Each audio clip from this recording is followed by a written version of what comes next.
அந்த மிகப்பெரிய சோப்பு தயாரிக்கும் கம்பெனியில் ஒரு முக்கியமான மீட்டிங் நடந்துட்டு இருக்கு. என்னன்னு கேட்டா, கஸ்டமர் கிட்ட இருந்து ஏகப்பட்ட கம்ப்ளைண்ட் வந்துட்டு இருக்கு. ஏகப்பட்ட சோப்பு டப்பாக்குள்ள வெறும் டப்பா மட்டும் தான் இருக்கு, உள்ள சோப்பு இல்லை அப்படிங்கிற மாதிரி.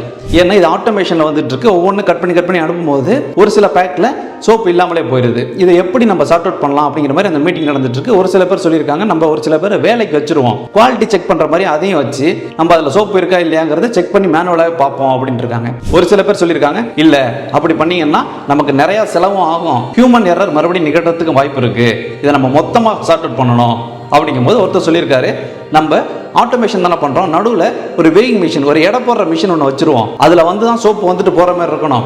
அதில் இல்லை அப்படின்னா அந்த இடத்துல ஒரு அலாம் அடிக்கிற மாதிரி நம்ம செட் பண்ணிவிடுவோம், நடுவில் நம்ம இன்பில் பண்ணிடலாம் அப்படின்னு சொன்னோன்னே எல்லாருமே இது சூப்பராக இருக்குது அப்படின்னு அப்ரிஷியேட் பண்ணிட்டு இருக்காங்க. அந்த கம்பெனியோட முதலாளி மட்டும் எதுவுமே பேசாமல் அமைதியாக உட்காந்துருக்காரு. அப்போ தூரத்தில் யாரோ சிரிக்கிற சத்தம் கேட்டிருக்கு. முதலாளி திரும்பி பார்த்துருக்காரு, அங்கே டீ வச்சுட்டு போன அந்த நபர் நின்று சிரிச்சிட்டு இருந்திருக்காப்புல. இவர் கேட்டிருக்காரு, என்னப்பா இவங்கெல்லாம் சொல்கிறத பார்த்தா அவனுக்கு முட்டாள்தனமாக இருக்கா அப்படின்னு கேட்டோன்னே, அவங்களெல்லாம் பார்த்து முட்டாளா தெரியல, ஆனால் இவங்களெல்லாம் வேலைக்கு வச்சிருக்கீங்க பார்த்தீங்களா, அவங்கள பார்த்தா தான் எனக்கு முட்டாளா தெரியுது அப்படின்னு சுற்றி இருக்க எல்லாருமே கோவப்பட்டு, வந்தியா டீயை வச்சியா போய்கிட்டே இருக்கணும், இப்படிலாம் பேசிட்டு கூடாது சார், அவர் அனுப்பி விடுங்க அப்படிங்கிற பேர் கேட்டிருக்காங்க. இவர் கொஞ்சம் அமைதியா, சரி இப்போ எதுக்கு என்ன முட்டாள்னு சொல்ல வர்ற அப்படிங்கிறதுக்கு இந்த பையன் சொல்லியிருக்காப்புல.